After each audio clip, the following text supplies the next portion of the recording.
Hello, my name is Knauer, and I'm a rising senior at Duke University. I'm pursuing a self-designed major titled Medical Utilitarianism, which examines the way healthcare resources are prioritized. In addition to the work I'm presenting on today, I worked with Drs. Asando Ogboji and Jillian Saunders-Schmidler as part of their Basque Connections team examining the global burden of hearing loss, and I'm very grateful for their support and guidance on other projects this summer.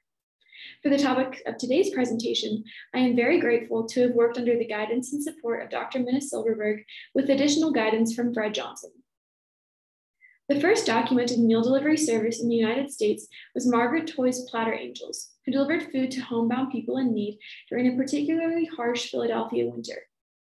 Similar services sprang up around the country, but were entirely self and donor funded until the mid-70s, when the Older Americans Act of 1965 was expanded to provide funding to home-delivered meals.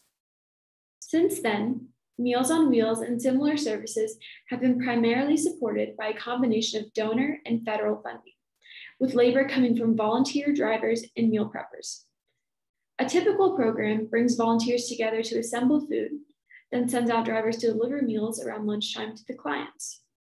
Before social distancing became the norm, the daily contact that drivers had with clients served as an informal safety check and opportunity for socialization for the senior clients.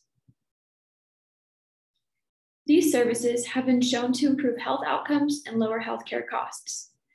Our research aims to determine the feasibility of creating a similar meal delivery service that sources its produce from local or sustainable farming practices.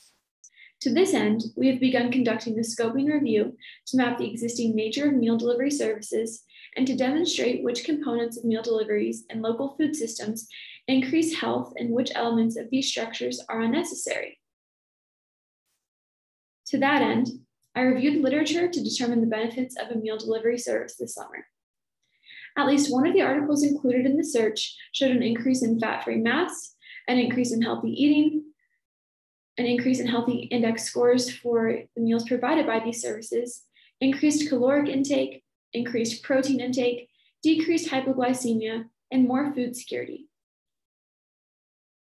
While every study located provided evidence of some benefit demonstrated by meal delivery services, oftentimes these increases were numerically but not statistically significant. However, these studies were characterized by small sample sizes, and the fewer studies that I located with larger sample sizes confirmed the positive benefits of meal delivery services. These services were also shown to decrease healthcare costs through reduced hospitalizations, decreased Medicaid costs, reduced numbers of hospital stays and emergency room visits, decreases in the proportion of low-care residents in nursing homes, fewer falls, and a decrease in the length of hospital stays. The benefits of sustainable food were decreased food miles, greater retention of retail price for farmers, a greater focus on in-season produce, more community involvement, and a more direct relationship between consumers and producers. Meal delivery services were also shown to have benefits outside of client health and costs. The services showed an increase in activity, informal wellness checks, help with household tasks, and a decrease in self-perceived loneliness. These initial results have been promising. A meal delivery service sourcing from local producers could potentially benefit clients even more substantially than a traditional meal delivery service. We hope to further expand the sources in our review, to conduct a network analysis examining the current actors in the spaces in Durham, and to engage community leaders in our future work.